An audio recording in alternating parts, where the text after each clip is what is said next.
Namaskar. I welcome all the participants and the audience to this discussion on Arts of Kashmir. We have Professor Jawaharlal Bhan here. I'm going to introduce him at length a little later, who is going to educate us about the arts of India, arts of Kashmir, and what is special about Kashmir. Kashmir has been a fountainhead of intellectual activities in various disciplines, in aesthetics, in philosophy, in linguistics, Sanskrit scholarship, poetics, music, a place where Shaivite, Vaishnavite, and Buddhist philosophical systems were formulated, discussed, critiqued, and voluminous literature was produced, though unfortunately, a lot of it is lost. But most people do not realize that Kashmir's contribution and influence in the field of art was also phenomenal. Kashmir for 2 millennia was center of dynamic artistic expression in sculpture, in painting, and decorative arts, an example of tremendous artistic diversity. Kashmiris built temples, they created sculptures and painting, and this artistic tradition exerted a strong influence far beyond Kashmir to China, Tibet, Central Asia, and countries even further east. Kashmir was a place where Indian aesthetic thought was developed, debated, and refined. Bharata, who wrote Natya Shastra, which laid down the foundations of aesthetics and rasa theory, was probably a Kashmiri also.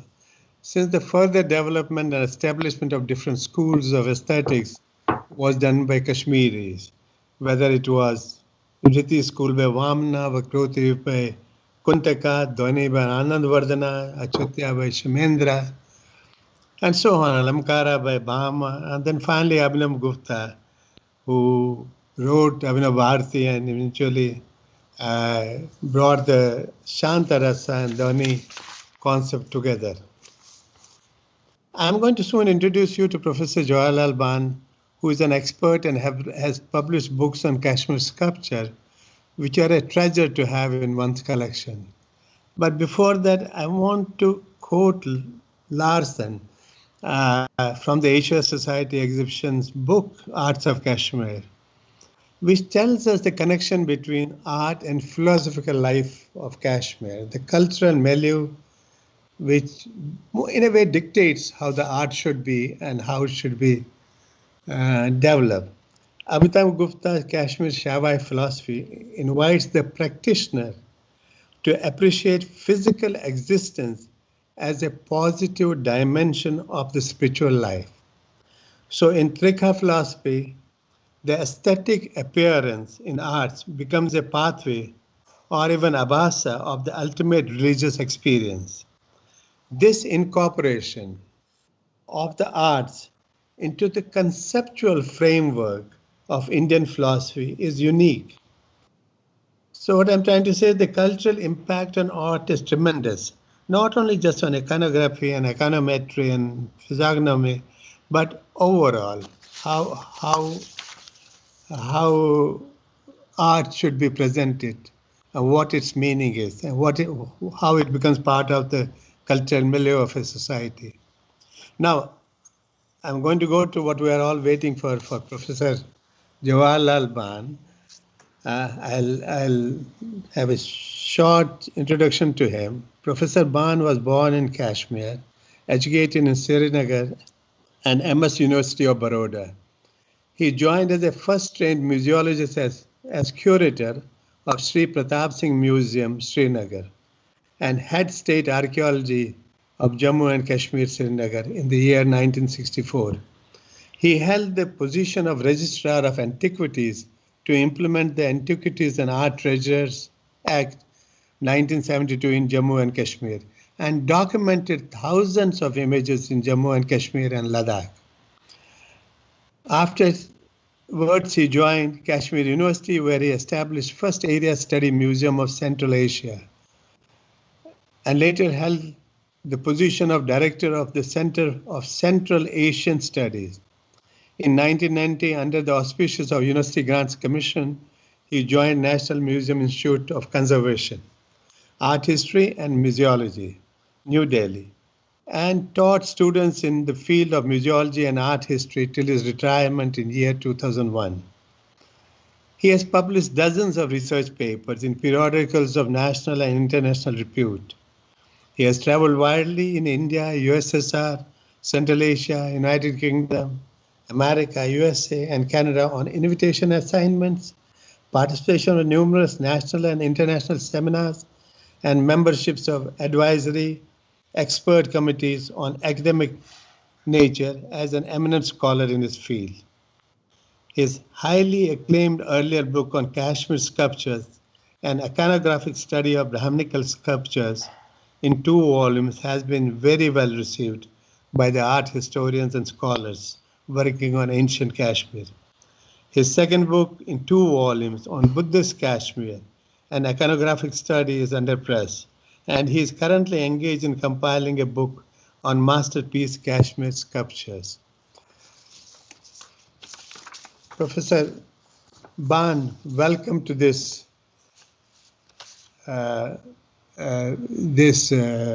exercise we are having today. I just want to ask you a little thing. You know, most temples and monasteries that Kalana and other Chinese travelers and scholars wrote about are basically gone, and some are in ruins. But surviving artwork has helped us to reconstruct history of sculpture and temple architecture. And you are a true scholar in real tradition, true tradition. So kindly, I would like you to talk to us about us, educate us about us, and tell us what Kashmir brought to the rest of the world. Professor Bhan, please. I must convey my heartfelt thanks to the organizers of the Global Online Festival of Kashmir, especially to Mr. Rakesh Kaul, and to you, Dr. Mattoo, for inviting me to take part in this panel discussion on Kashmir Festival. So I have captioned it as Kashmira Pratima Yatra. You see, the sculptures or the images have a different meaning than the Pratima. The Pratima was something which was made, it was an icon to be worshipped. We'll be talking about that later on. Since 90, Kashmir has undergone radical change, resulting in the forced exodus of the mass people there from their homeland. The fate of the priceless objects in their custody, with which they were actually glued from morning to evening in prayers, have either been stolen, damaged, or their whereabouts are unknown. Only a fraction of some images are now survived outside the valley.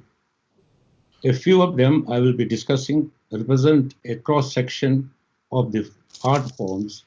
It's very difficult to be described in words, and I'm confident that the viewers will find some exciting interest and even inspiration in the true virtue of the work produced in the valley from time to time.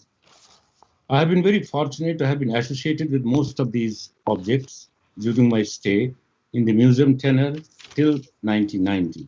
It's almost some 60 years I have been working on these. This gave me an opportunity to come face to face with these religious artworks, culminating in the documentation and publication of my book, Indesti. And incidentally, when I joined my profession in 1964, I found 5,000 objects were unentered, undeciphered, and unidentified. I'll be talking about that later. So now this lecture, I must pay a homage, or my humble homage to the great masters, unknown masters, in fact, of the ancient Kashmir, whose skillful hands throws their sentiments in different media and left a great legacy for us to be proud of. Now, the longing and the age-old memories of our Matribhumi can fairly be understood from Jawaharlal Nehru's, a native of Kashmir, who penned down in the prison cell of Dehradun in 1934, when he and his brother-in-law, Pandit R.S. Pandit, were imprisoned, and R.S. Pandit sought permission from the Britishers to translate the Rajtarangani. So after completing it, actually he was a barrister, but well versed in the Sanskrit. He wanted this to be forwarded by his father-in-law, Pandit Nehru, Pandit Motilal Nehru, who had passed away during his writing this book in the prison, Dehradun prison. Then he requested Jawaharlal Nehru, who was also in the same prison. And Jawaharlal Nehru writes, quote, "I'm a lover of Kashmir and all its entrancing beauty, because perhaps deep down within me and almost forgotten by me, there is something which stirs at the call of the old homeland from whence we have come long, long ago. And because I cannot answer that call as I would, I have to content myself with its dreams and fantasies, and I revisit the glorious valley grit by the Himalayas snow through books and old prints." So even in the prison, he remembered the valley. It was nostalgic for me to make a selection of my few slides, or the viewers to take them visually to the fascinating journey of the imagery of homeland through the slides to content ourselves with the dreams and fantasies of all of this. Now, the artists of the Kashmir Valley were highly appreciated. You know, without the patronage, no art can survive in the world.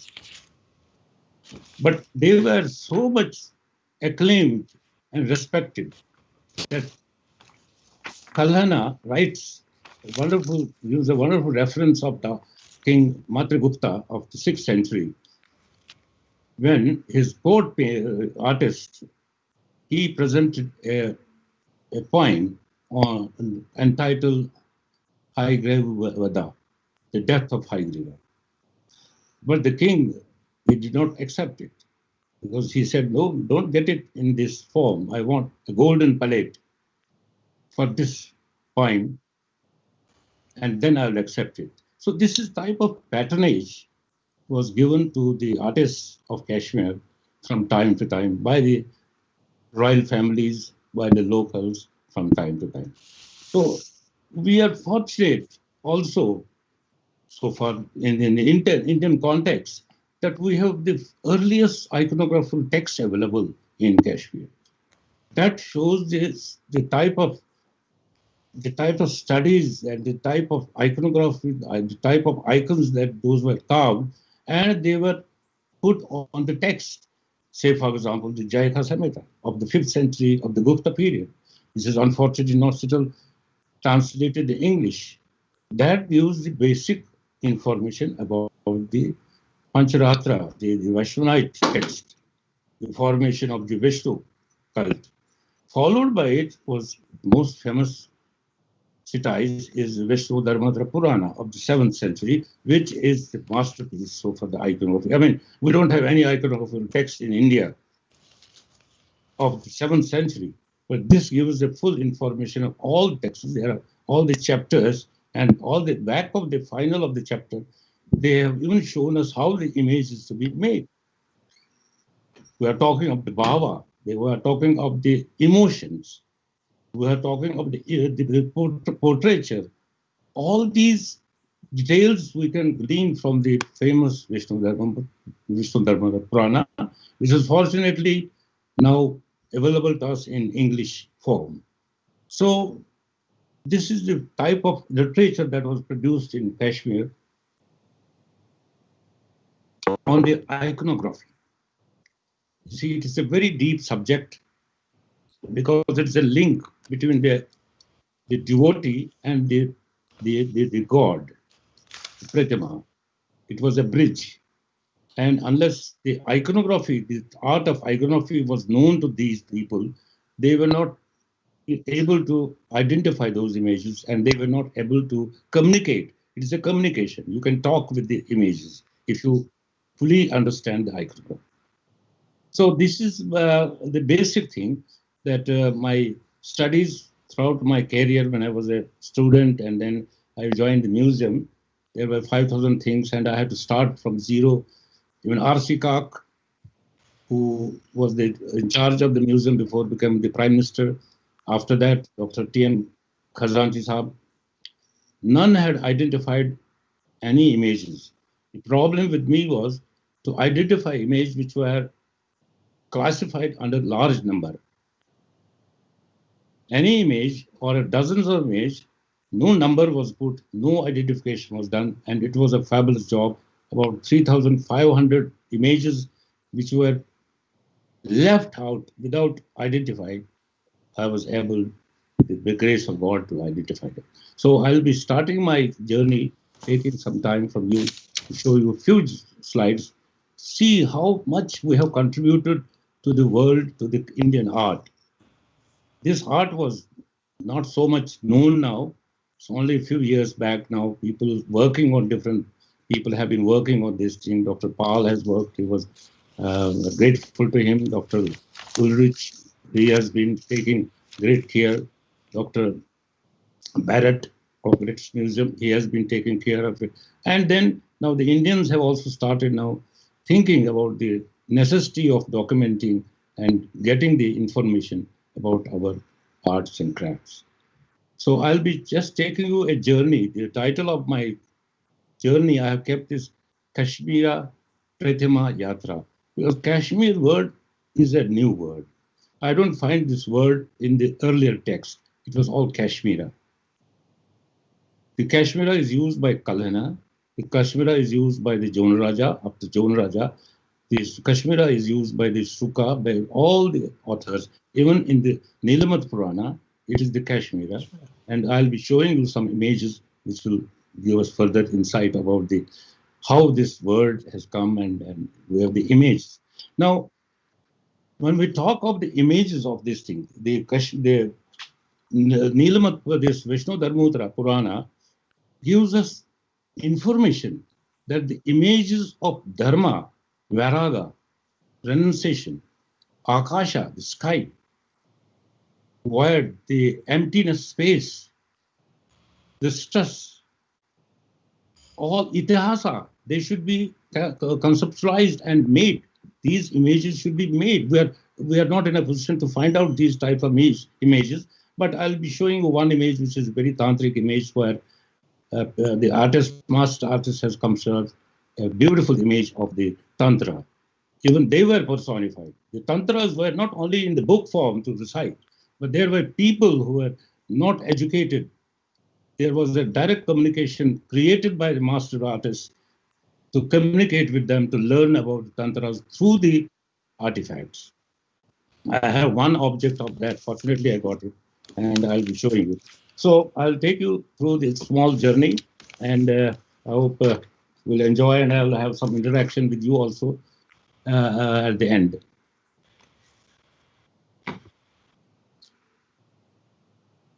So starting with the map, the figure in the center actually is not the photograph of the Sati Sar, but it is just visually how the Sati Sar must have looked millions of years. It's a foggy photograph. The whole valley is covered with the fog, surrounded by the Himalayas on one side and by the Pir Panjab.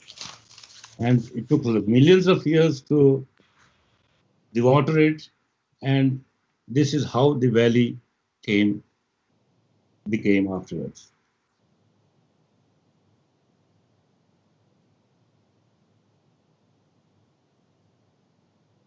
This is how is the present valley now. There's no water, everything is there, and about 100 miles into 25 miles, there's a beautiful artistic, is an eye of the world.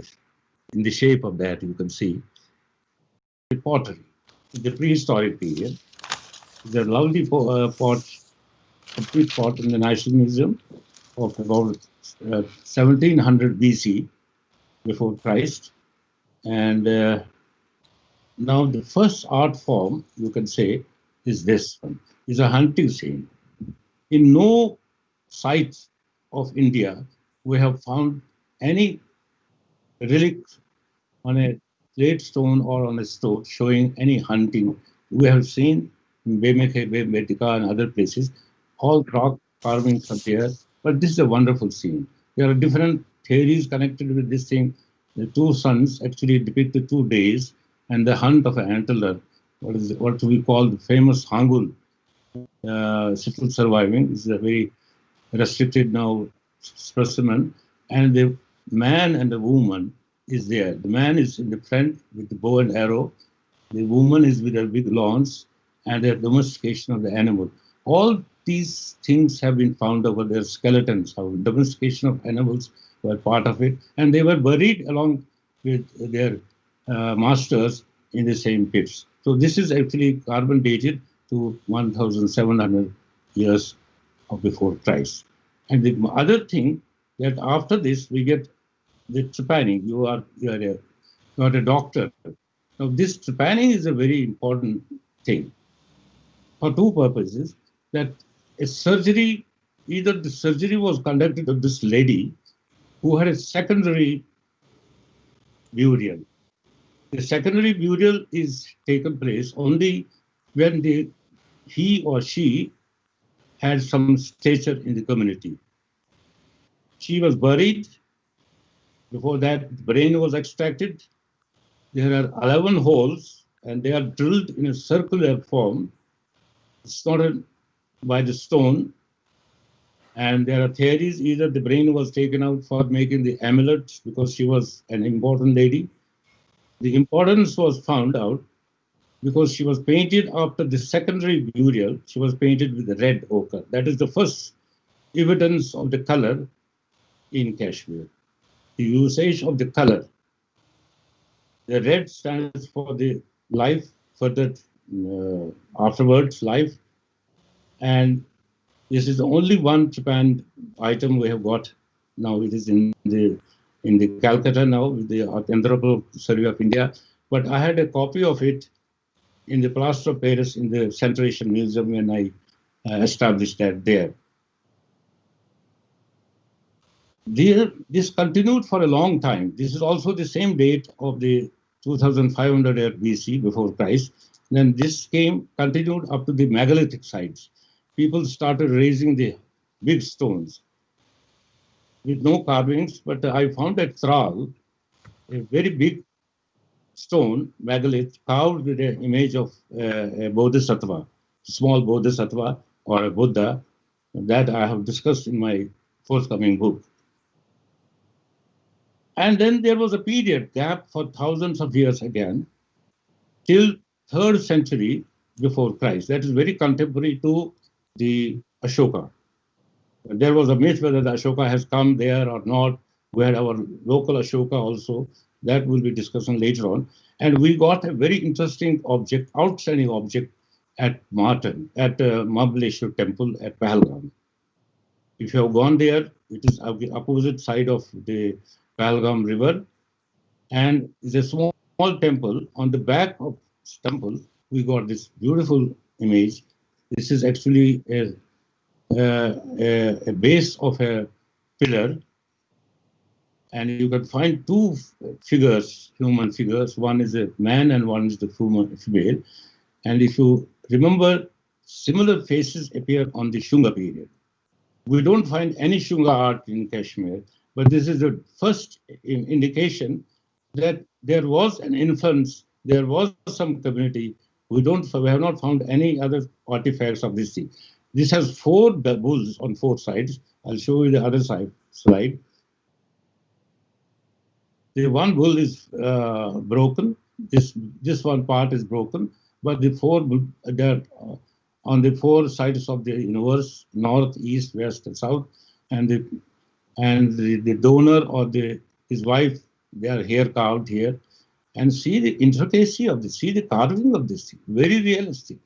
See there is on the hump, there's a particular type of ribbon fitted over here, and both of them. And we got a small fragment of a terracotta at Belgium, showing the same type of figure, the upper figure, the man and the woman. These are the only two figures of that period of 3rd century BC.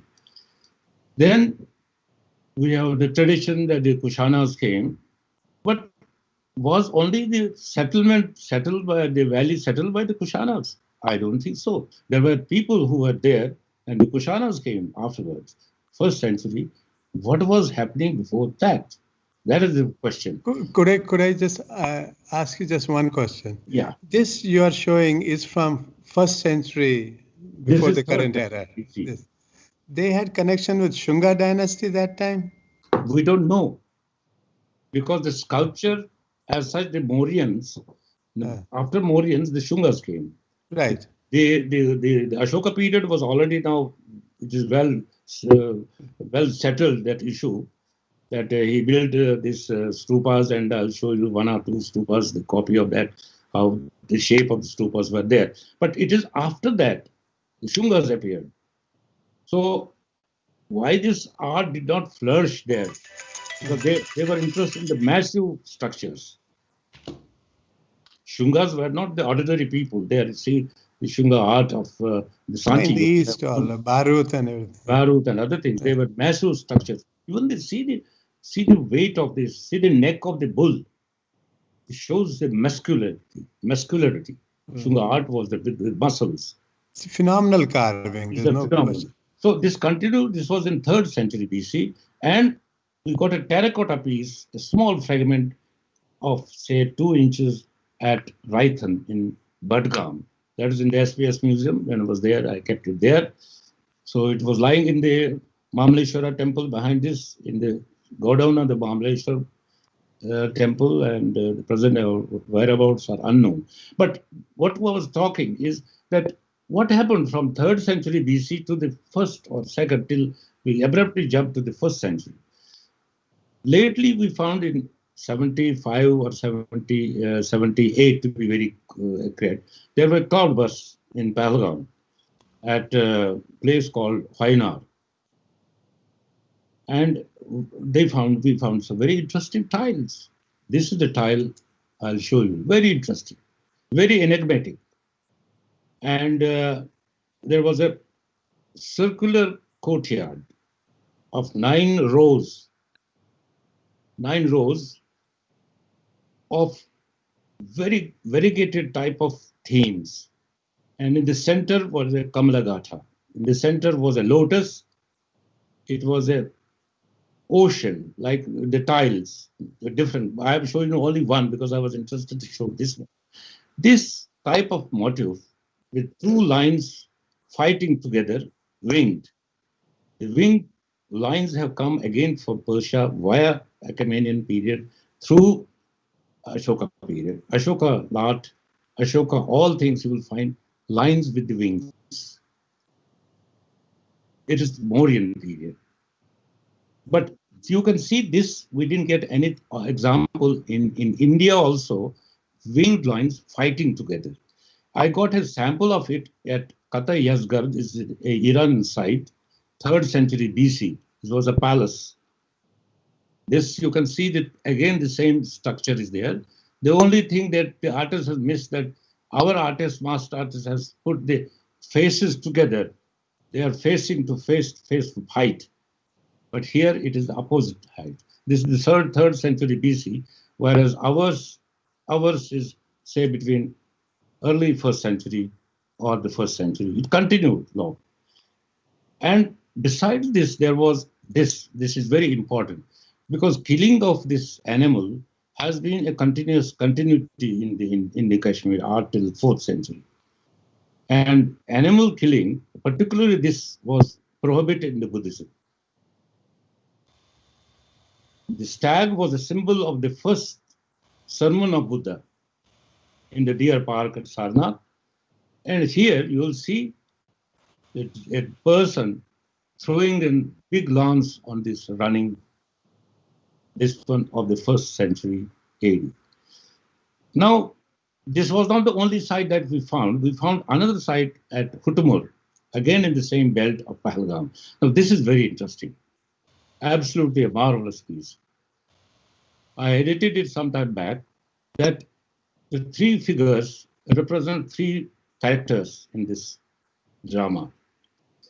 On the extreme right is something which is very close to the iconography of the Varaha, like the boar-headed. The second is a dancing woman with a tail. And the third is a normal. So this first one, this one, actually, whether this was a mask dances, whether there was some ritual to be performed for which they had to garb themselves in different types of animals, shapes were given to them, and this incense burning lady or man is just standing in front of it. So Stein, when he translated Rajtrangadi, came across a word Matra Chakras.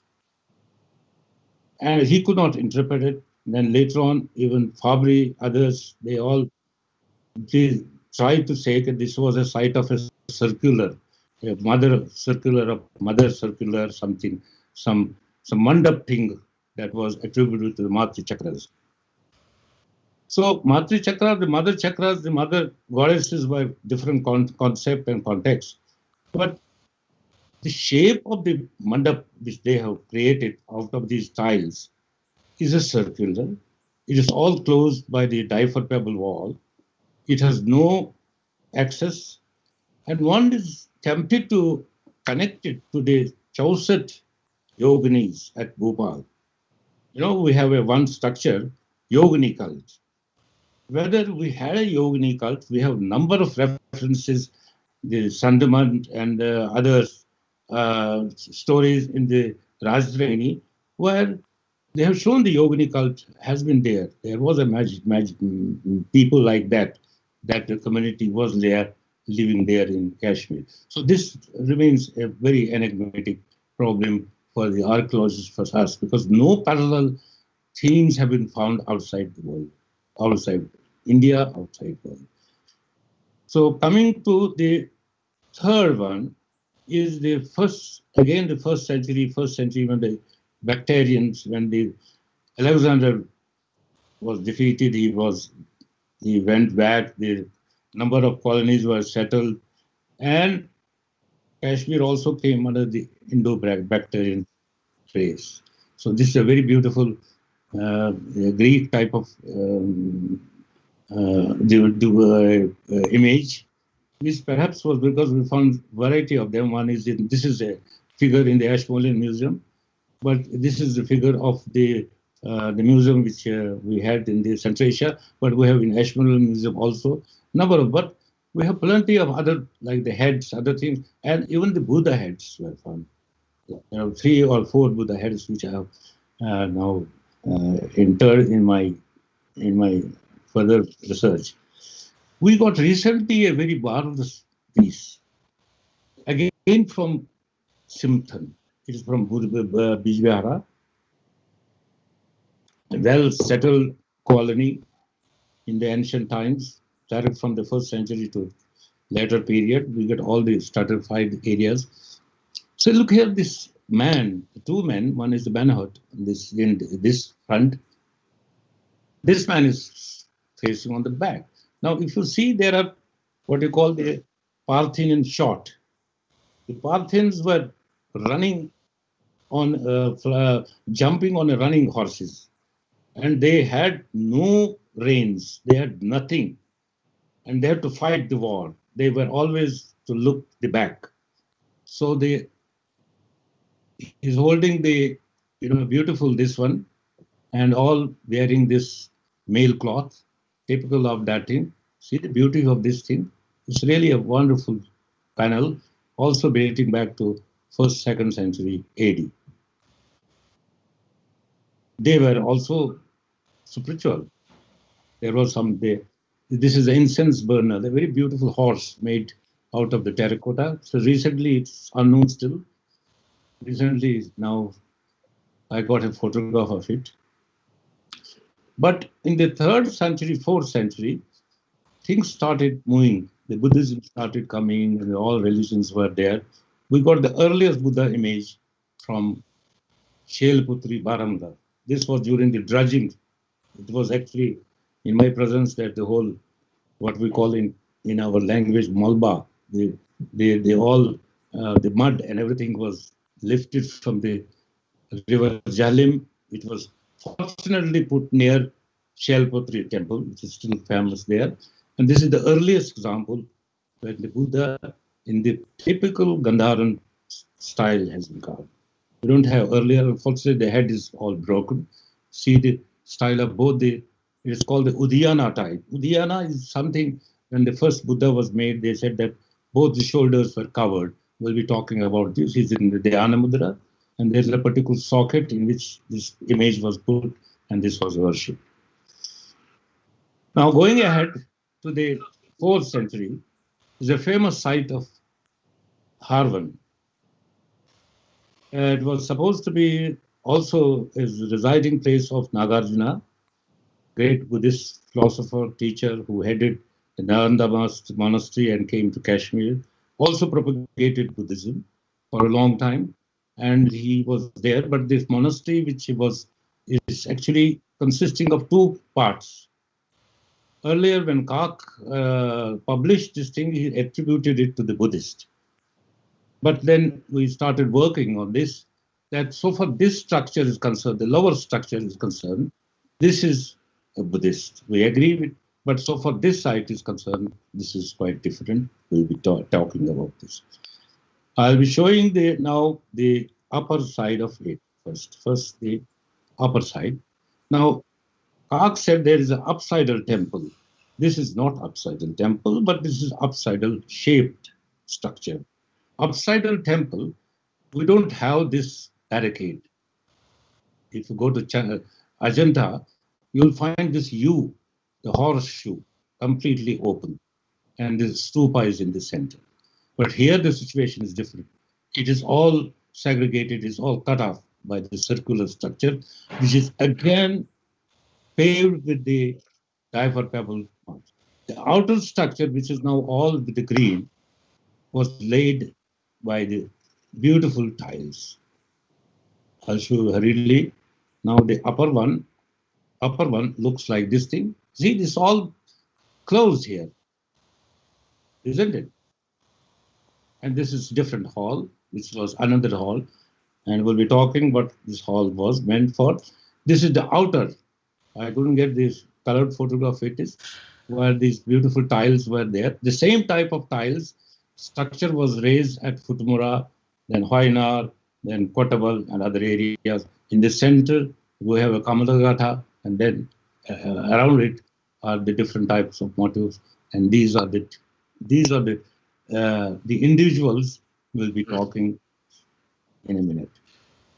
Now here again we get beautiful tiles. This was the climax of the terracotta art. So for the tile architecture is concerned in terracotta. In Bengal, we have very famous terracotta temples, but this is, see the beauty of it.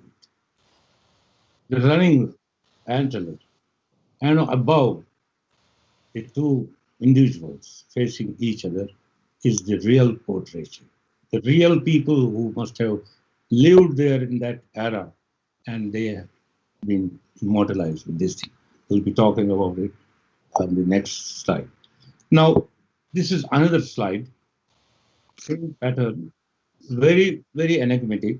Now, Kak said this is actually an emaciated man, he's a stout man, and as usual, on the top are the people, the row of the people, individuals, a couple, 3 to 4 couples I have found, and in the lower range are the bees. The bees is also known for this specialty, for pristine, for the passage, for reaching to the truth. Now see, I have found the details of this, see the detailing of it. I do go really before the master sculptors. See the woman, see the man touching this thing, see the eyes, see the ear. earlobes. And the second one, which I'm showing you, is typical Roman type of figure.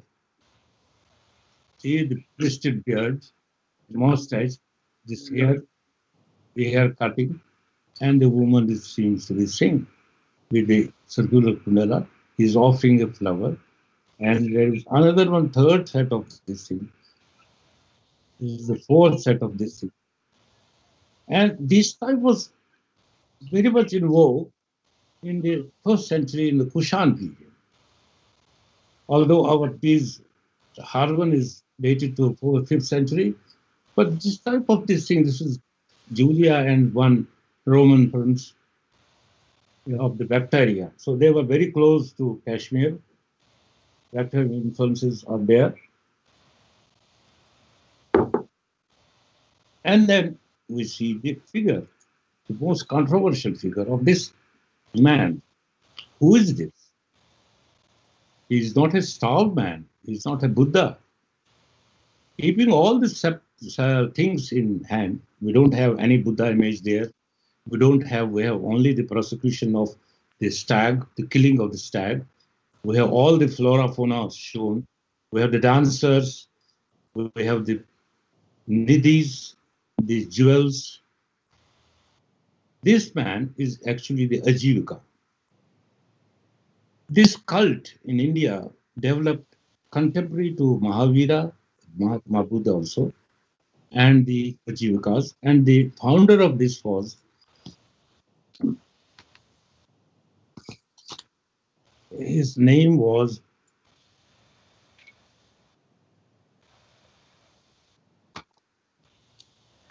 I can find out his name. It's about Mekhali Goshala. He was the founder, and it continued for a long time. And Ashoka patronized them. There are some caves in Madhya Pradesh with the name of Ashoka also. His son, actually, he was not Jagratha. He was the man who started annihilating them for a long time. He didn't do well for this community. But this cult continued in southern India for up to 14th century. In Kashmir, it didn't exist beyond this uh, habitation. Now there's a Kranchik type of Ajivika with a beard, long beard. See the skeletal type of thing. I'll show the Buddha, starved Buddha like this thing with long hair. So this type again means it is a non-Buddhist site and not a Buddhist site. It was the Ajivikas who settled there. There must have been some congregation, sometime in the 4th century, by some royal figures about whose portraits I have shown a little bit earlier. Who are those people? We have to just delve into that. Now, this is another very beautiful tile. These are the two Nadis, the Shankha Nadi and the Padma Nadi. On the left is the Shankha, emitting the golden coins, and on this, the another Nadi is the Padma Nadi. She's emerging from the Padma, from the lotus. Only one or two styles are now available. So this continued for a long time, but in between, there were also other religions like the Shaivites and the Vaishnavites going on. So can I ask the Greek Indo-Greek influence of Gandhara? This is the side that changed. We have the Chinese, we have the Roman. I've shown the faces, Roman faces. We don't get this in anywhere with a rugged type of beard. We have the long beards. We have shown what we have shown in the Ajivikas, and the hairdress. It was all trimmed. Trimming of that, shaving that was never an Indian. Shaving the head. The Buddhists used to shave completely, but putting a shape, giving a shape was different. Then we come to some artifacts of the Shaivites. This is the Shaiva Pratimas. Now, we've been worshipping different sources because it was known as a Shaivite center.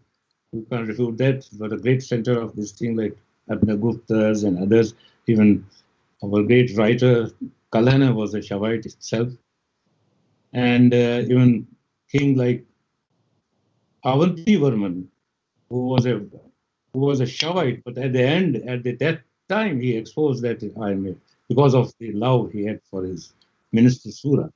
So this was the apathy that we gave equal honor to all the religions, whatever, whether they were the Ajivikas, whether they were the people who were tribal people, whether they were the Nagas, or because they were the Shaivites.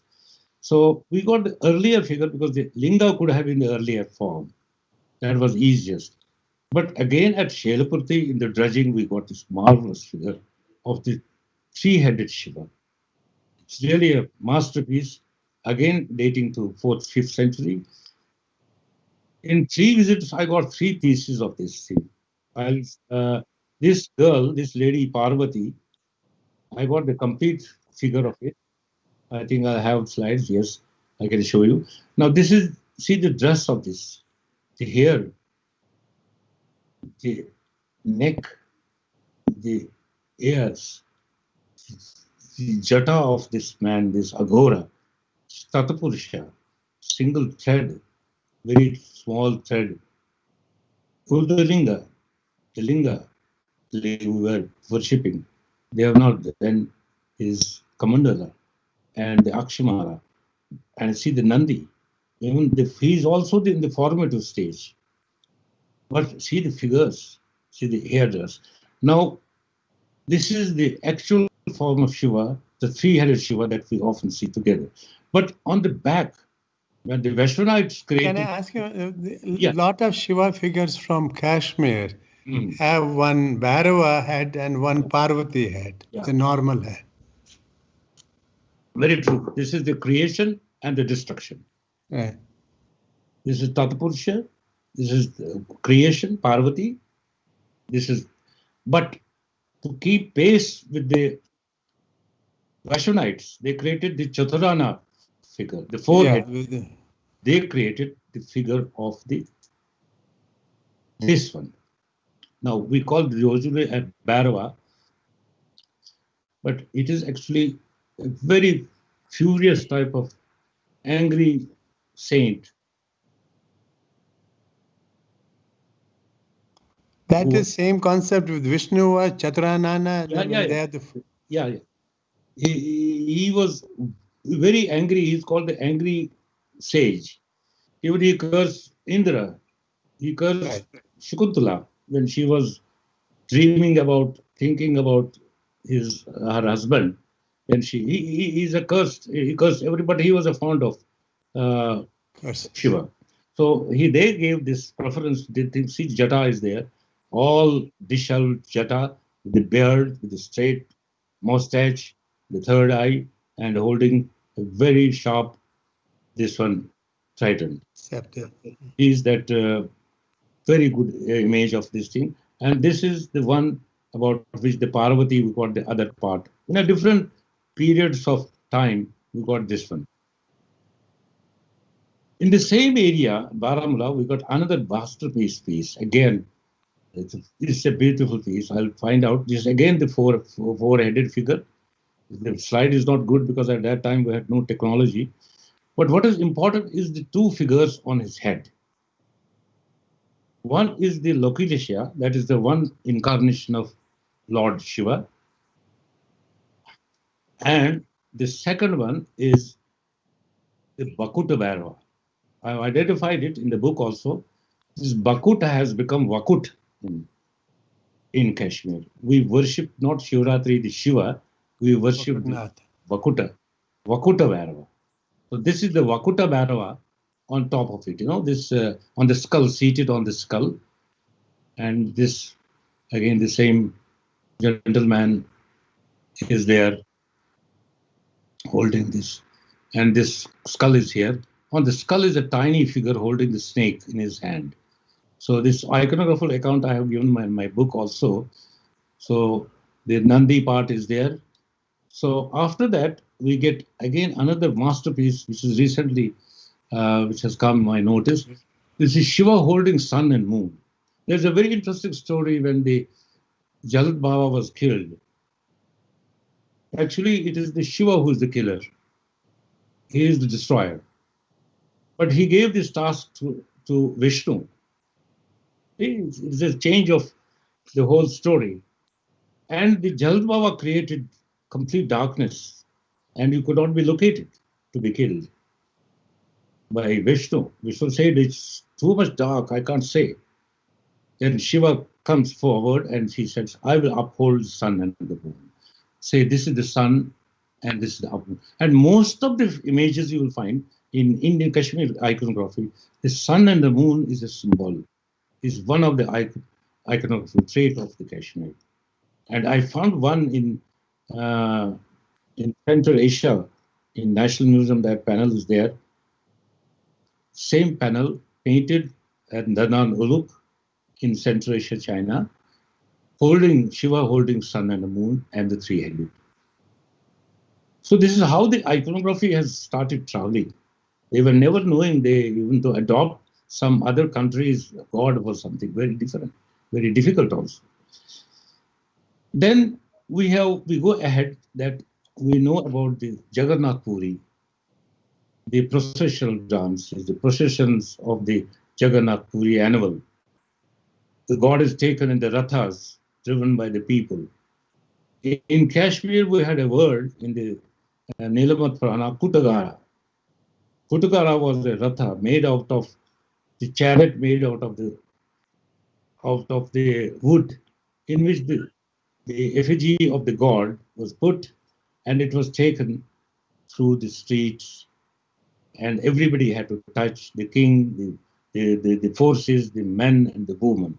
We had no such mask. This is the 5th century now in the Metropolitan Museum, a Shiva Bharava's mask of the metal, 5th century AD. See the back of it, it's hollow.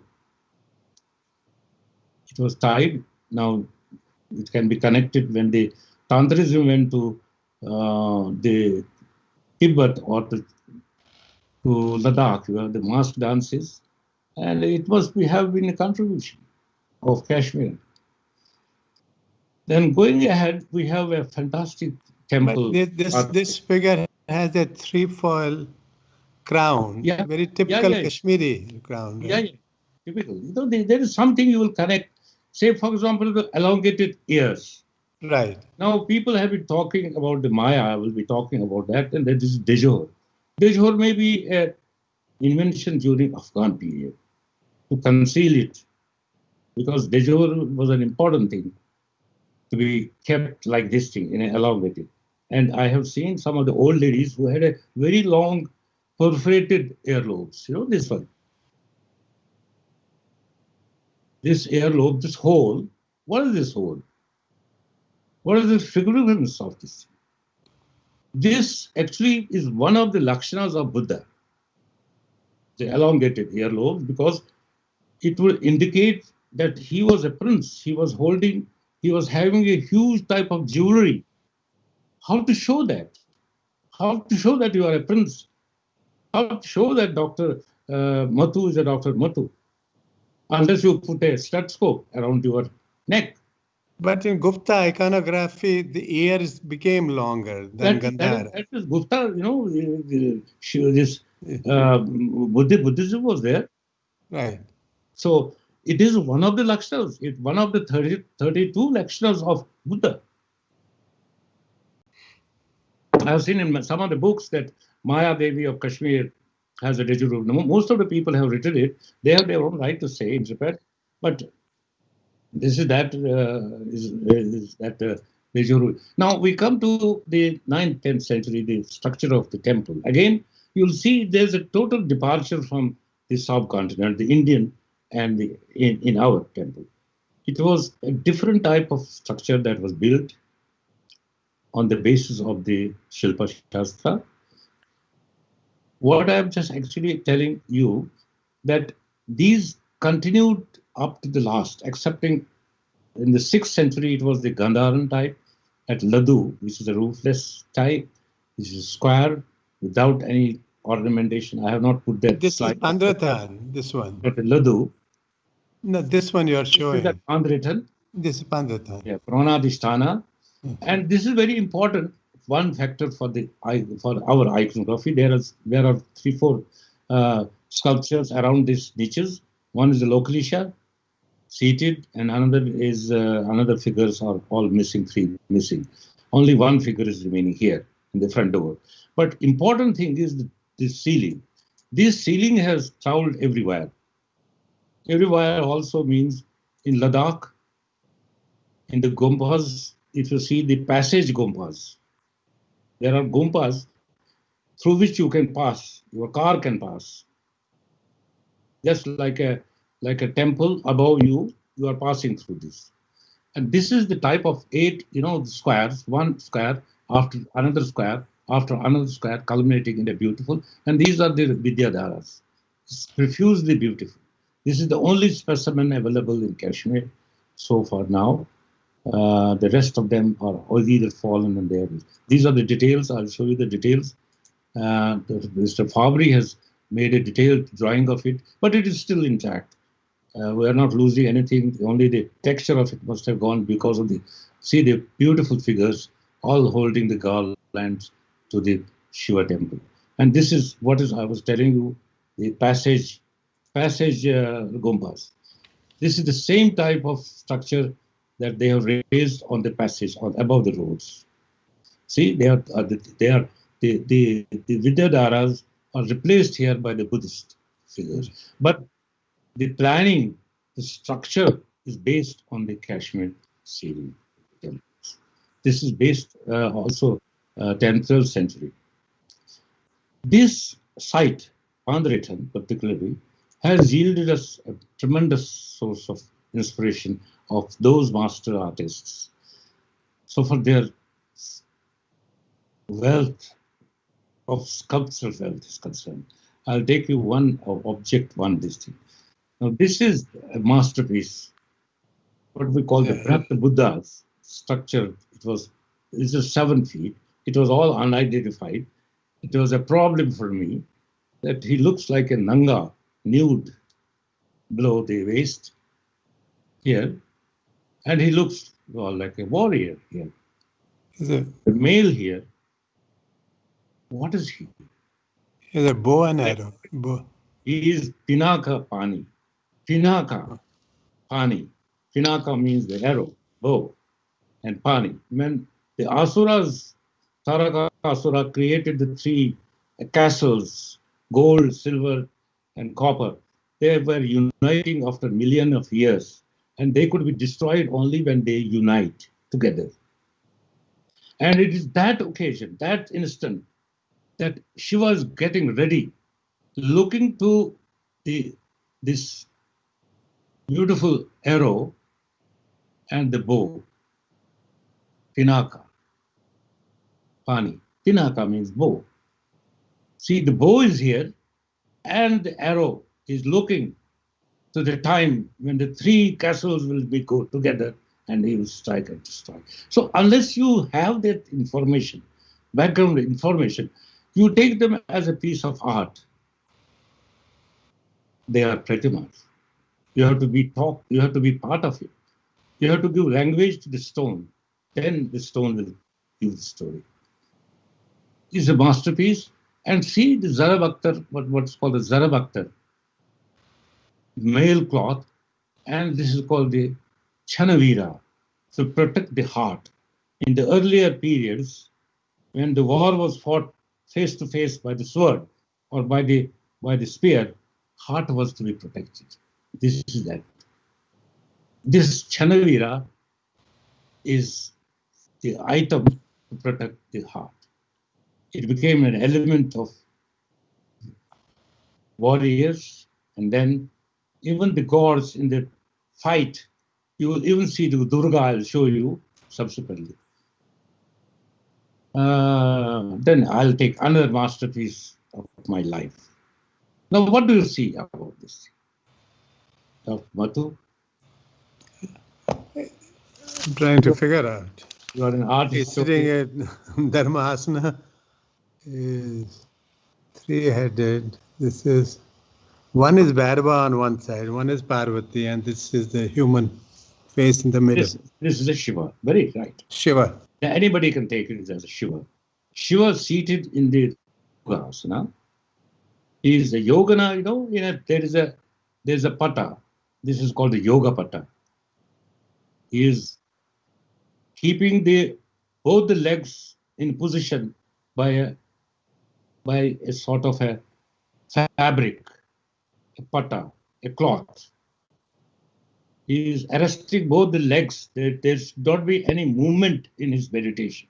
This is that pata. This is about this beautiful masterpiece creation of our great artists, carvers. It is a yoga asana because he is supposed to be a great yogic person.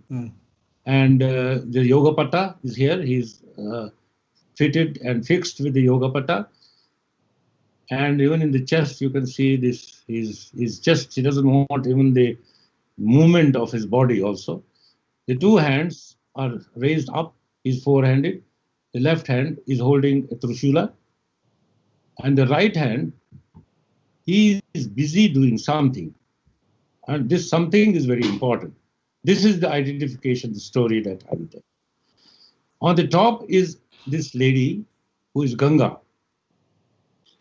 And the Sagara, the king of Sagara, had lost his 60,000 children due to some mistake, because some Sagara, this Kapil, was meditating, and in the meditation, his meditation was disturbed and he cursed them, and then he burned all the 60,000 sons of the Sagara, and only one was remaining. To purify them, to release their soul, so he wanted Ganges to come. So the Ganges was residing in the heaven, and nobody was ready to receive the Ganges. It would destroy everything, like the cyclones, the tsunamis. Whatever tsunamis we have heard so far, they were nothing before the tsunami Ganga could have resulted. So all gods approached, and they approached Shiva, and the Shiva volunteered. Okay, even without setting aside the wishes of his wife Parvati, that she will be jealous because she will come and she will say she is my second wife. So he comes, and then what will happen when she will release her? This hand actually is the story that he untwists only the braid. The Ganges goes to the head, to the mukata here, to this here, and then it comes here, and he is trying to release it by untwisting his one braid. The entire Ganges fury was reduced to 3 drops. The 3 drops of Ganges were then converted to 3 rivers, Ganga, Jamuna, and Saraswati. So, these things, stories, they were embedded in these icons, in the pratimas. Otherwise, anybody is labeled as Shiva, 9th century, that's all. A visitor knows only that much of information. But you have to be connected to the story of the icon. And then we get in the same place is the ZTR, is a marvelous piece, is the biggest head that we have got so far in Kashmir of the Shiva, Three-Headed Shiva, with Oma and Agora. The Agora shape is like it's the Song period sculptures. China. During 8th century, we will find that we have a lot of Chinese influences because of the Chankunath, the minister of in the regime of Calcutta, Lalta Detya. So before that, the Chinese influences have started appearing in the art of Kashmir. It is the 7th century at Jetshire, near the palace, when the palace was being built, which is now the Oberoi Palace Hotel, that was Hari Singh's hotel. This was excavated opposite this Pandaritan. On the one side is the Pandaritan, Pranadhisthana. On the other side, facing Dal Lake, is the Jetshire. This is the Rudra temple was there. And Kalana refers about that. This is a masterpiece. See the Roderick form of this thing. These are the skulls, embedded skulls. So this mukata is fitted with that. This again, see the earlobes. One of the Mahapurusha, the Lakshana. Again, I will connect it to that. Then shall we stop here today and then start tomorrow? Whatever you are comfortable with, whatever. Okay, I will put one few and then go back. Oh. Besides this, I was talking about the Tantras. We have been the hub of the Tantras. All the Tantras were walled in Kashmir. Because, Kashmir were always away from all the hustle and bustle of the world, however the adjoining areas. Nobody could reach there, nobody could come out. So it was like a Amrit Manthan. We were churning the Satisar. The Satisar was being churned by the people, by the intellectuals of Kashmir, and they created Tantras, they created these types of manifestations. Now, the Dharmatra Purana also refers that the Itihasa, the Tantras, the books, the Vedas should be personified in the human forms. How difficult it was. It was the most difficult thing to personify a Tantra. Now, this is the one example I got at Bijibehara temple. It's a Nivali temple on the shore of Jalim. If you happen to go again there, look to the outer side of the temple. It's fitted outside. This is a marvelous piece.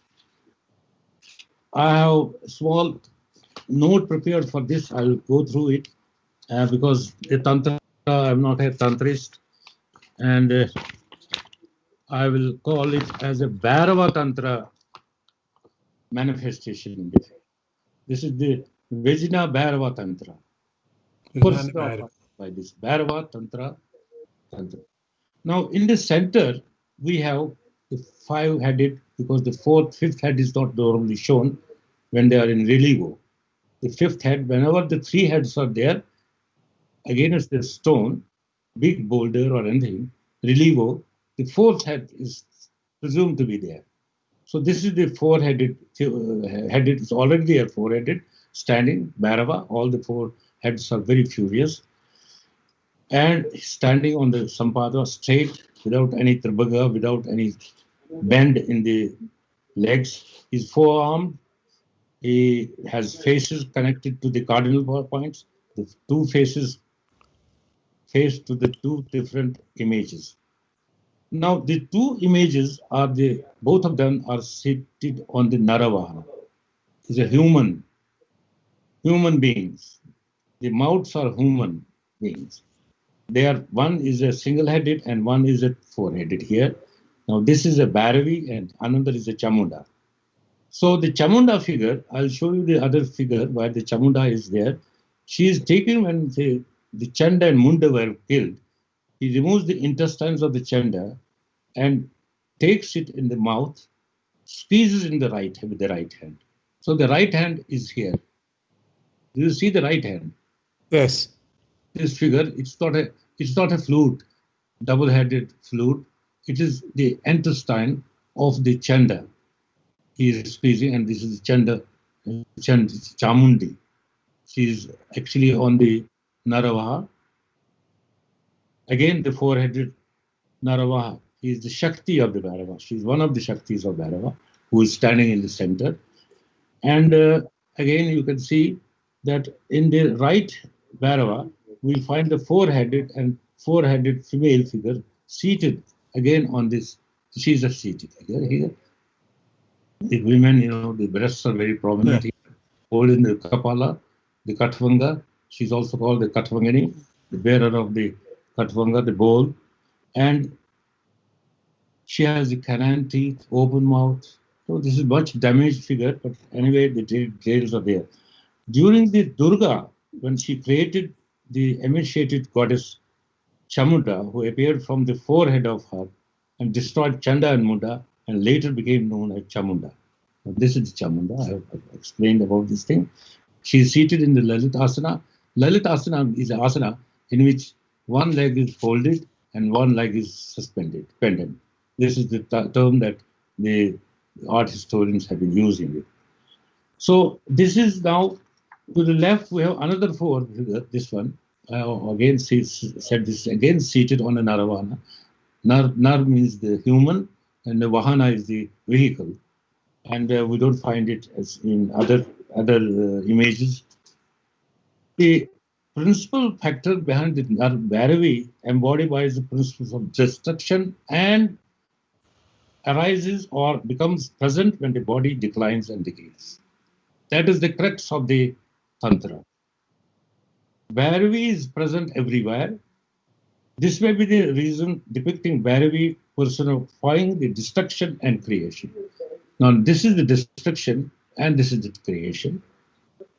Her two aspects, both in frightening and dangerous at two places, suggestive that the devotees experience refreshing and liberating spirituality. Tantras, and including this Tantra, the Bharava Tantra, were composed to attract, please, and glorify Bharava and his Shaktis. He had two Shaktis, the Chamunda and the Bharava. The master sculptor seems to have a full knowledge of the Tantra to carve this thing. Because I have not studied the Tantra itself, I'm just trying to just focus on this aspect that perhaps somebody who knows the full Tantra can interpret it in a very authentic way. But this is an enigmatic object that we have to set aside for the future study. Now, we have another beautiful manifestation of the Bharava. This is a marvelous piece. This is actually Pashupata, Lord of animals. Now here, the Lord is here holding this. This is one object with three postures, three views. This is a side view of this four-headed figure. This is the Ador's figure. The two figures are together, sandwiched within one figure. This is the animal. This is the antler or whatever, the goat has been very important, fundamental. This is the goat here, the front side. The Trishula is broken, is here, is bent here. Is the Shiva with the Oma and Agora standing straight on the lotus. And this on the back. And the same angry man, angry sage, who's holding the same type of equipment here, same type of Trishula, which we have found in the stone. So this type of, it was not only one object or the metal or the material that Kashmiri artists handled. It was a different. The metallurgy was already known to them. There were caves scattered, the copper caves in the entire valley. They had not to go and ask for the import of these things. In Lishtial, for example, the copper caves are still there. Now, here also there is something that is more peculiar to Kashmiri iconography, and this long necklace on Shavite figures. Yeah. That is that, because he personifies too. He's a Shivite. He's a Shiva himself. As a Pashupata, Lord of animals, protector of animals. But you don't see this iconography in rest of India, only maybe on Balrama or Vishnu. Yeah. If not on Shavite. To the Pashupata cult, even at Mahjudaro, we have the seal, Pashupata seal. Although they have not made it, they have made the crown with the horns of the animal. That's a very famous seal. We go back to the normal, which was day-to-day routine. People had to worship it. This is a wonderful image of the Bhukalinga. We have the Chaturmukha also in Kashmir. We produce number of Chaturmukha, and the biggest one is at Barsu in Baramulla.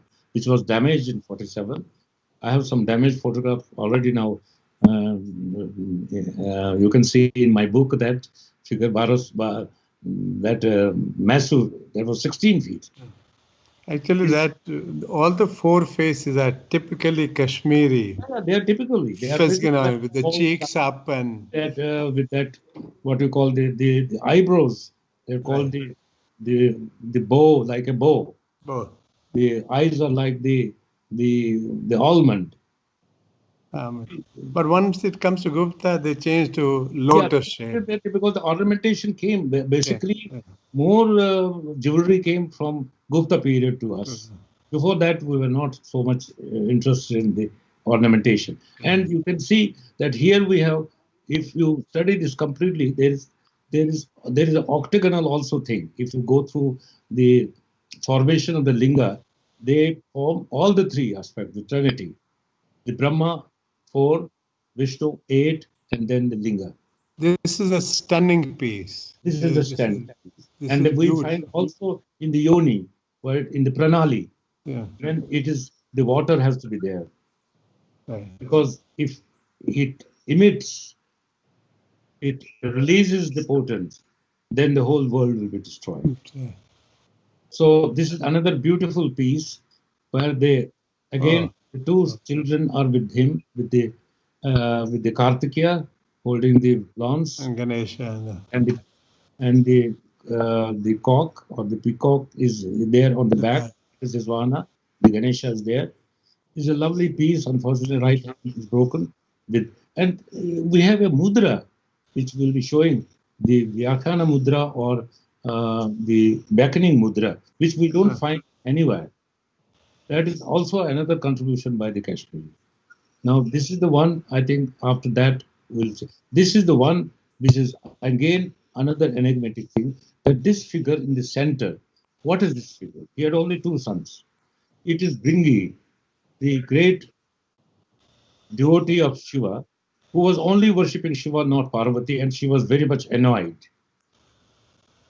And what he does once, that they combine together in the Harihar form, in the Ardhanari form, then he made a hole in the center and circumambulated only through the Shiva form. What century is this from? What period? This is 9th century. 9th century. Yeah. See the hand here, for example, this is a different, he is protecting. And then you will see that in some of the Shaivite figures also, Parvati is looking to her husband Shiva through the mirror. The Darbana is held. You know, even on our marriage, Kashmiri marriage, we were not seeing the bride and bridegroom, they were looking through the mirror.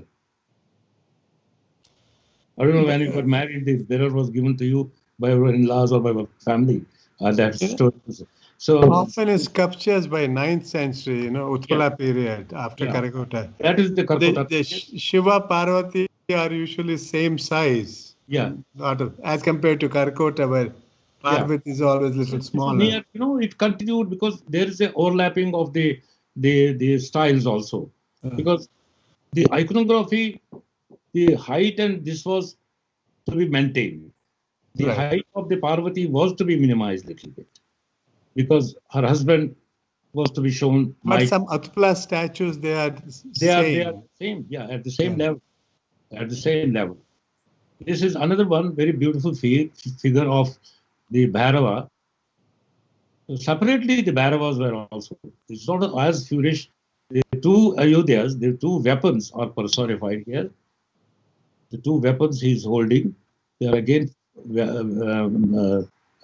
personified by the human form. And this one is the marvelous one. Again, they were Shaivites. The Shaivites were experimenting different themes. This came from Bharamla when I was in the museum. And then it disappeared as usual. And this is a wonderful thing because the Rama cult was not very much prevalent in Kashmir. We were never worshipped Rama. And even our Rajdhani is silent about the Ramayana cult. But this is very interesting because he was a Shaivite. He was a great Shaivite devotee. And once he wanted to have the darshana of the Shiva, and the gunner stopped him. He said, no, the master is busy. They are enjoying somewhere. On the top, you will find Shiva and Parvati. And he said, who are you? He is my master, and I have a door open everywhere, anytime. He's 24/7. Then he enters and he sees, finds that Shiva and Parvati is enjoying on the Kalasha mountain. Then he wants to shake it, rob it, and remove it. It is the period when he wanted to shake the mountains, all the mighty hands. You can see the different animals are running. And on the top layer, you'll find that Parvati is frightened. She cuddles with Shiva. And they're both on the Nandi, and he tells her, "Baby, stop, nothing is going to happen." He stretches his right foot and imprisons him, the Ravana, for thousands of years for this mistake. So the right foot is stretched and the whole mountain is cracked and he is imprisoned in that. See the beautiful You see, story. the greatest thing about this is the artist, the way he And took bigger part of the register to show Ravana's strength. Yes, see the strength two-thirds. and the peace. Yes. See the anger and the calmness on the upper side, the calmness of the Shiva family, and see all the Ganas on the upper, they are frightened, they are moving, they don't know what is happening. They are finding the tremors of the breaking of the mountain. And Shiva. I'll show you in one or two slides of the Buddhists, for example, they had a liberty. Because the point was the Kashmiris have been very much interested in narration. Right. They never wanted 10 sculptures to be made separately to narrate the story. Rather than 10, they wanted to put them in one or two to have a full story. Like some of the statues I'll be showing all, like Ravana Anugraha Murti, this is the Ravana Anugraha, or the Gajasurva Sarva Murti. The demon, how his skin was skinned off after death and used as an umbrella by the Shiva. So unless you go through little bit of these things, and they were the masters, I bow before them, because I have seen a lot of sculptures in India also. The narration, because we owe this thing to the Gandhara also. But this didn't go beyond that. After the death of Gandhara in the, say, 5th century earlier, which continued in Kashmir for a long time because it was a part of Gandhara. But in India, the narration was that. Palas did little bit. If you find Pala sculptures. But we have a lot of influence on Pala also. Yeah, we'll be talking about tomorrow that how these images have influenced that. Particularly Pala, when I collect some of that. There are certain points that whether the influence was from us to them or them to us. That study, because a lot of things have been done when the Britishers and outsiders they did. We know where we are. We know our storyline. So I think we'll have to take like the Harvan tiles. Everything was found in Kashmir, terracotta was attributed to the Buddhist sites, irrespective of the analysts. So this is still going on. People may work. But those Buddhists were Kashmiris also. They were part of. They were not different. Yeah, they were not from outside. A lot of Buddhism was developed in Kashmir. Most of it. I think Ajivikas. When Nagas were ours, what about the Ajivikas? Right. And so much so that Paul refers that there was a Jainism also somewhere.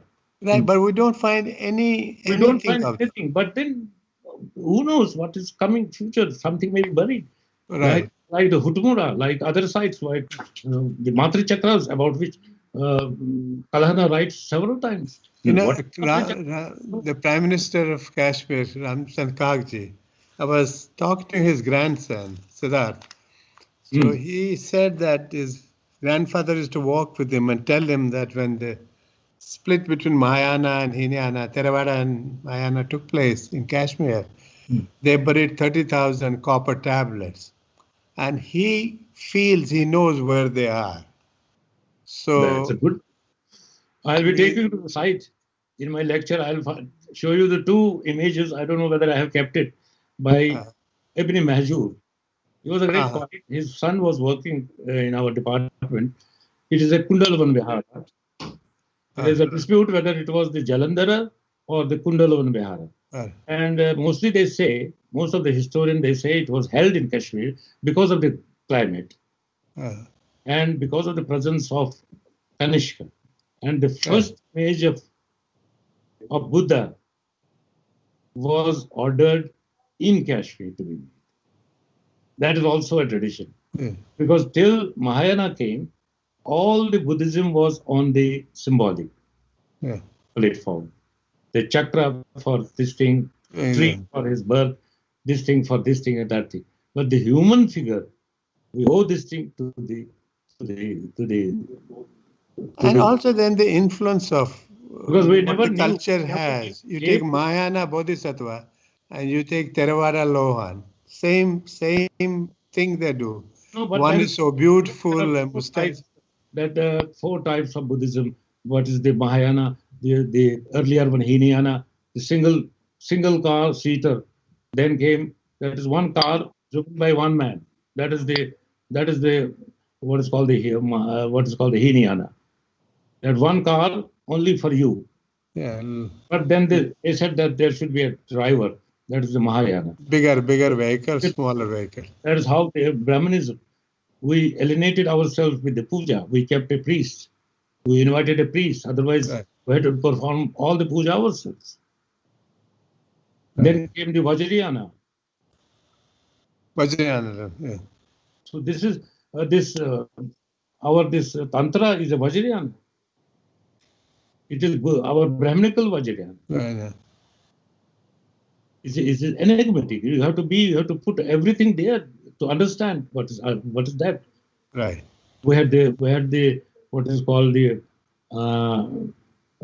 yantras, round stones. Right. Worshipping. We have in Srinagar Museum, a lot of yantras are there, mandapas. We were worshipping them. Symbolic representation. Symbolic, yeah. Upper lid would indicate something, the lower would mean something, and the lowermost would mean. But that's a different subject. Thank you. Then I would like you to rest, and I'll get back to you. Yeah. So, but because of this inavailability, I don't have all this stuff. My son I do realize. spent on everything. I'm so grateful. He had to remove his old programs and other things. I'm sorry. No, it's okay. But I'll get back to you. Let me talk how the course has taken place. Are you satisfied with the type of the talk that we are going ahead? Yeah, very good. Excellent talk. I think it will improve with it. Yeah. Thanks a lot. Thank you. And the angry man is called the Durvasa. Yeah, he always curses everybody. Even except himself. Excellent. Right. I call him angry saint. He is well known for that. Even that Shakuntala.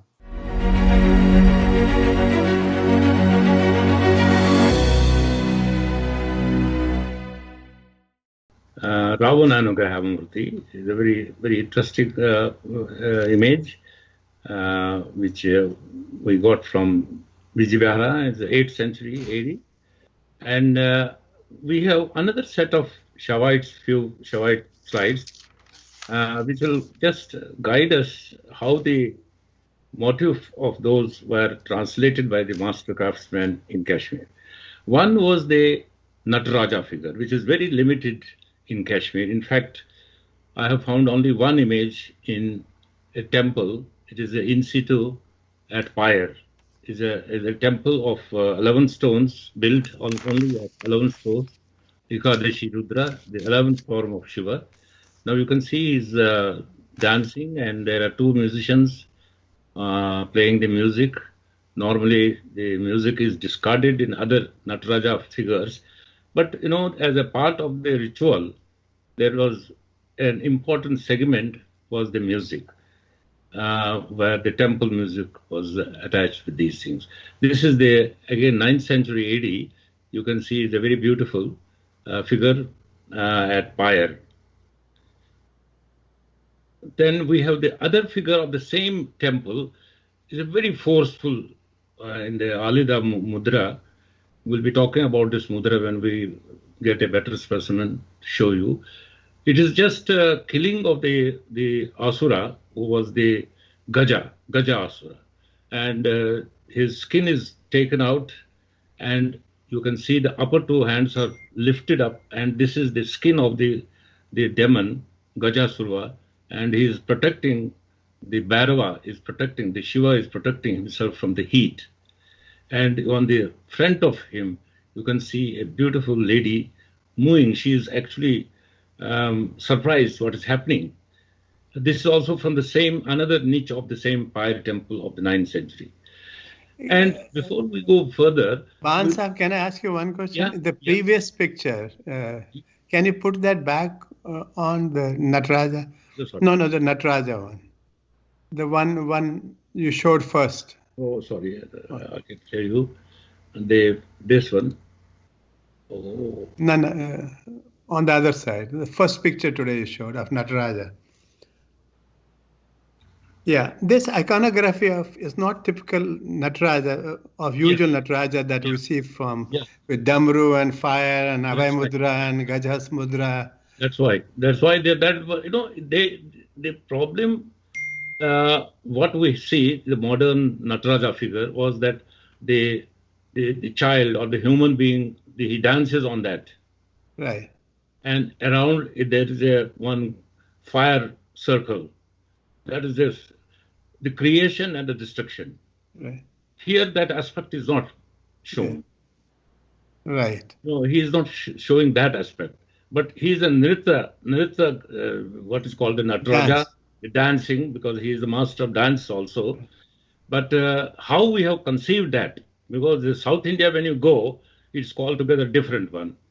You have a fire ball in hand, you have the Ganga on top of it emerging, then there is a Purusha on which he is dancing. And it's again a Nirmal, ignorance. He's dancing on. On the ignorance. But here, those factors are eliminated, and they have given a different type of format for this dancing Shiva. And you can see on the left side, there's a... And where is this actually? Where did it... Fire is actually in Pulwama, about 15-20 miles from Anantnag. It is, the entire temple is composed of 11 stones. Only 11. And it is Ekadashi Rudra. This is the 11th form of Shiva. Ekadashi Rudra. Yeah. It is a very, about 11 feet high temple, open on all four sides. And on four sides, there are these niches. So, these niches are having the beautiful figures. So, before that, I showed you another slide of the same hand. This is the Gajasura Samhara. See, there is a dance, the jubilation, the creation. Here it is the destruction again. The killing of this this elephant-headed Asura, which was called the Gaja Asura. And his skin is taken out and he's using it as an umbrella. You know, the Bharava is using it as an umbrella in his, and he imaged the fire on the sides of both the sides of the head. Now, the most important factor that we must keep it here, that how these three religions, because there was a synthesis, the Vaishnavite, the Shaivites, and the Buddhists, they were going hand in hand. There was no confrontation. There was no line of any demarcation. The motives were taken from one sect to the another sect. Now, the synthesis of the Vaishnavites and the Shaivites gave also a form of the beautiful form of the Harihar. Now you can see such a beautiful, this is also from Bijbihara, 8th century, one of the finest images that we have of this Harihar. Now in place of these ayuds, the weapons, here the Trishula Purusha is replaced here by this figure. He is a humanized. He is also personified by the human male figure, and the Trishula comes from out of his head. You don't see on his right hand. Unfortunately, the left hand was actually the head of the image of the Chakra Purusha, which is unfortunately lost. But the most important thing is But this Shaivite sculptures has Chakrapurusha on one side. I thought it was mostly with Vishnu is there, right? it's right. not Chakra Purusha. Yeah, it is the right. Trishula Purusha. Yeah, it is a trigon personified in a human being. Right. You know, it's very interesting that Vishnu Purana includes elaborate conceptualization of the multiple abstract terms for the visual appearances of some, like Vairaga. It's very difficult to show the Vairaga. The Dharma, the Akasha, the sky was to be personified. Right. The empty space was to be personified. So the emphasis was there that the itihasa, the history, you know, they were not within the limits of the Indian iconography. They were creating new types of icons, new types of synthesis. And here is this one, that in place of the Chakra Purusha or the Gada Devi, which we will eventually see in the Vaishnavite figures, the Trishula Purusha is on the side of the Shiva. Right. Right. And this is the Shaivite, half of Shaivite completely. The Uddhalinga is there. And if you can see on the chest, it is only the half of the gem. Yeah. The gem is only given half. The snake is sliding on the right side and the Yagnopavit on the left side, which is part of both the gods share. Yeah. But what is important here is that the bias is more towards the Vaishvanite, because Vaishvanite seems to be very dominating there, as well as the Shaivites. But in this sculpture, the sculptor has given an orientation more towards the Vaishnavite by placing a boo in between the feet. This is very uncommon. We don't have this thing. This is an addition to the Indian iconography. Right. And what is important? That's a Bhu Devi. Yeah, Bhu Devi. We don't find it in the Indian context. Yeah, only. And the second thing is the backside of this thing, because Chaturana, when the Chaturana forms were made, we talked about the angry god, Durvasa, because he angered everybody, the god was running away. Then the Kashmiri artists thought the best way is to put him on the back so that people go for his blessings. Now here, the two gods, the fourth head of the two gods are merged together. On the right slide, you have seen one figurehead in the hollow. You find it here. This is bifurcated by the half eye only. And it's very ferocious figure, but not as ferocious as we see in the subsequent figures. He is a combined figure of Durvasa and the Kapil. Durvasa belongs to the Shaivite sect, and the Kapil, he belongs to the Vaishnavite, because he was treated as Vishnu in Mahabharata also. So this is a very interesting and very exciting figure, a only figure of this type we have found in the valley. But this in Dharmottara Purana, this sect that was prevalent, Vishnu's sect that was prevalent in Kashmir, used to insist on this demonic head in the back. Yeah, because when the image was put in the center, there were two factors to be kept in view by the artist. One was a figure which was directly placed against the wall, where the fourth head was not needed to be viewed. But there were figures which were kept in this middle of the figure, and there was a circumambulation. People had to go around the figure, and they could not see only the black bank. So it was to be carved properly. That is one of the characteristics of in the Kashmir sculpture, that the back is also carved, unlike in other places. Invariably, the back was carved, even in the bronzes. I'll show you this is Pancharatra sect, right? That Pancharatra started in the 5th century during the Gupta period. That is the Jayaka Samhita, about which I talked, but unfortunately that is not translated. That gave birth to the Vaishnavites, this Rama Cult.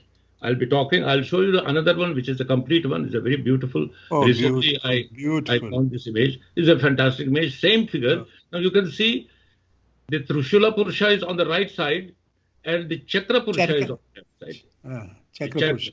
And these two bodies are demarcated by this Vajanti Mala. It is half one design and half this is on the other design.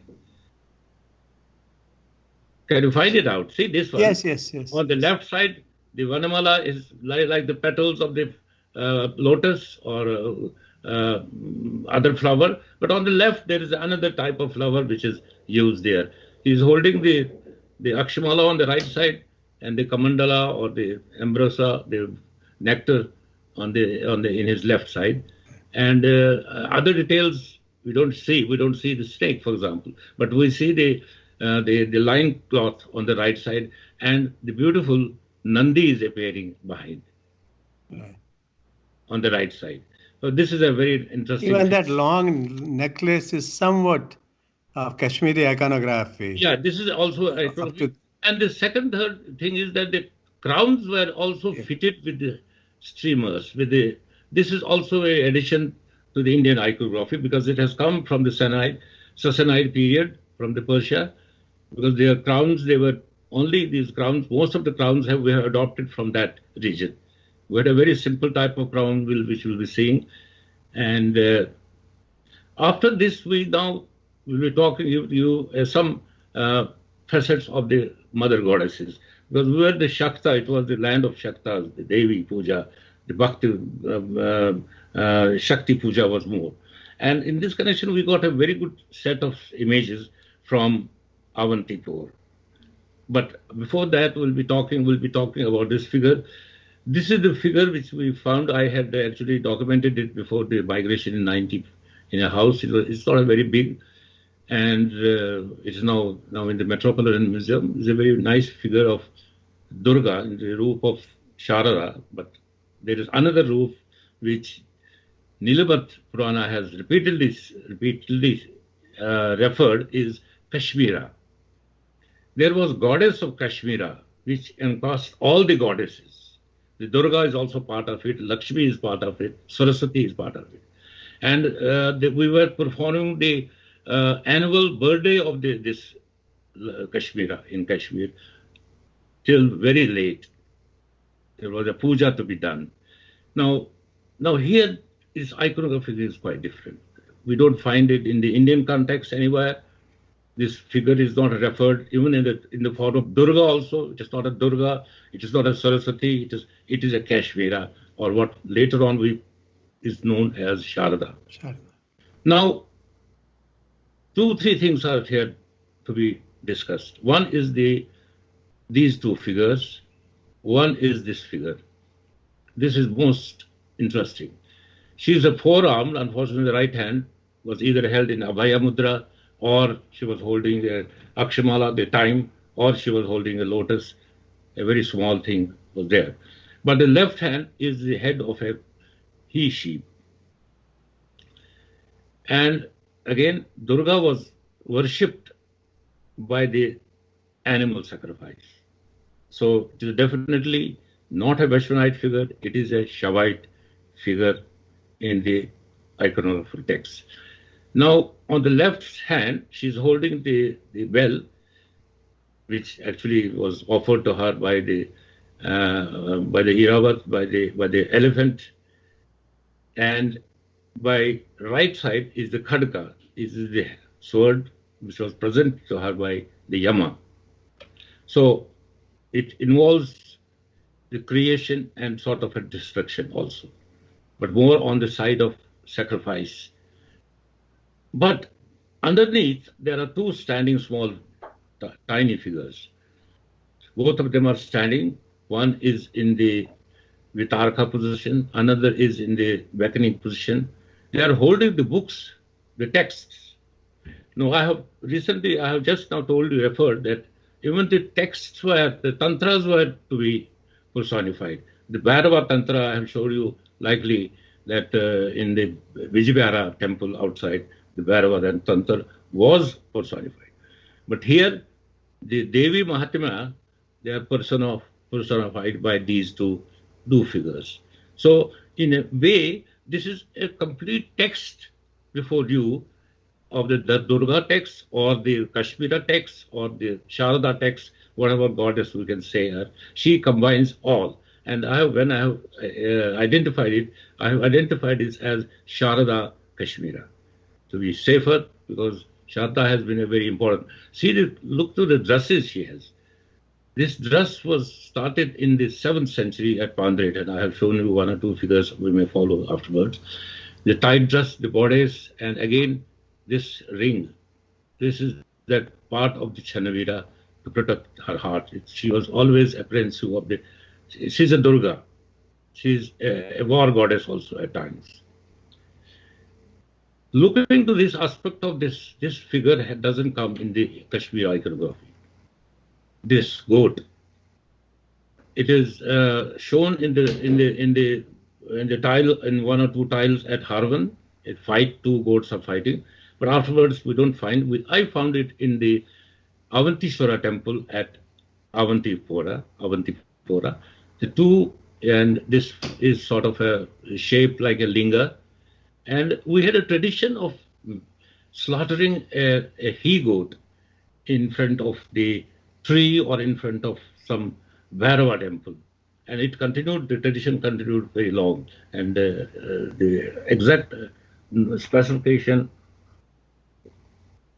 of these contextual alignment of these is still unknown. We're working on this thing, but going back to this thing as Sharda, we have a very good temple. Again, it's not very old structure-wise. It must be 8th century again, not before that, because in the 7th century, we have the Ladu temple, which was a Gandharan style, which was without a roof. It was a straight four-sided building. It is still there. And there are 64 steps. That's very important, because 64 were the mark for the yoginis. The yogini cult was very much prevalent in Kashmir. And there are a number of stories in Rajatarani about the yoginis. And that is why I was telling that the second level of Harvan may be connected with the Matri Chakras or the yogini cult, in which the people who were the Ajivikas were also part of it. Now, this is the other side of this thing. Now, this is the beautiful figure which I was referring you in the context of this beautiful figure of the mother goddesses we discussed about the Sharda goddess. This is the Indirani. See the dress, see the posture. This is the Tribhanga posture. Her Vahana is appearing on the left side. And I think this was possibly exhibited in the India exhibition at New York. Yes, it was. It was a fantastic figure. See the upper garment, more emphasis on the motherhood. The hip is all exposed. It's a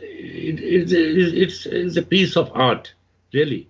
And this continues. This dress continues. The lower portion is a normal sari, and the nupura, the ornament, the feet ornament also appears here.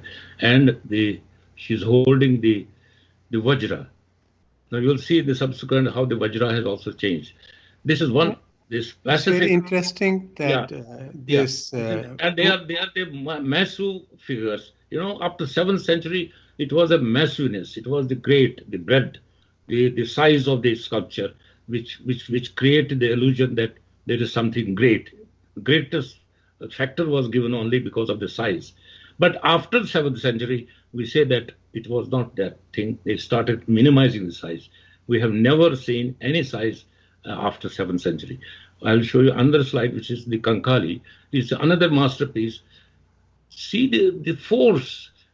This Ratak Bija was one demon who was given one boon that all his blood, whenever it falls, 1,100, these will be created. And to get rid of that, they created this Kangkali out of the same Durga aspect, because Durga has a lot of manifestations. This is in front of her is fallen that Asura. He is taken in the cup. She's holding a cup, and the beauty of it is from the cup she pours out the blood vessel from the demon, takes her on the left side of her mouth, squeezes with the right hand. This is really a great tribute to the master artists of the Kashmiri who personified this type of gruesome figure of Kali or Durga in such a story type narration. I have really not seen such type of exhibits. But see this Pacific, the simple form of Durga. This was the normal which we see in other parts of India and our country. And this is also from Kashmir. Recently I found it. But in a place like Dubatabal, I found some 11 images, fantastic images. This also now disappeared from that. It is down somewhere else. Just surfaced US. Now this is the 18 armed, and the most important part is the chariot. They have introduced this lower part that she came attacking in a chariot drawn by the 2 or 3 or lines. Now, what the lion role of killing the Mahesha was that the first attack was by the lions. And after the lions, the Mahesha fainted, then there were different postures that he put because he was a very cunning. He used to change his form. The other one figure I will show you that how he has changed the form. These are the weapons that were given to her by different gods. In fact, all the weapons personify one god. The Khadaka, for example, the sword was the Yama. The Trishul was by Shiva. The Chakra was by Vishnu, through which she used only 2 or 3 weapons to kill him. But it was only to see the force. And she was very pretty because when Mahesha, he had a boon that he will not be killed by any human beings. It will be only by the women. And she was very happy that no woman can kill. And then when she went there to his court, he fell in love with her because she was so pretty, she was so luminous, her body was so glittering, because that part of the body was given by Surya to her. The face was given by Shiva. The arms were given by Vishnu. All these things, she was amalgam of all these gods. And the combat started. And she killed first the 2, the Sumba and the Sumba. And then finally, when he arrived, assumed the form of the human form, he was killed. This is also another very Bhan Sahib, in the previous sculpture, she comes on a chariot, which was a little, but at the lower register, they show the lion attacking the one you were showing before. Not this one. In the lower register, it's not clear here, but I have seen this. In the lower register, lion is attacking the bull. Maheshasura attacking. I'll explain it in a different one, which is from Tangpuna. But I'll show you other slide, which is also very nicely, how after the first cut, he didn't die. He died. His head was to be cut, and it was only through the chakra, not by the sword or not by the Trishul.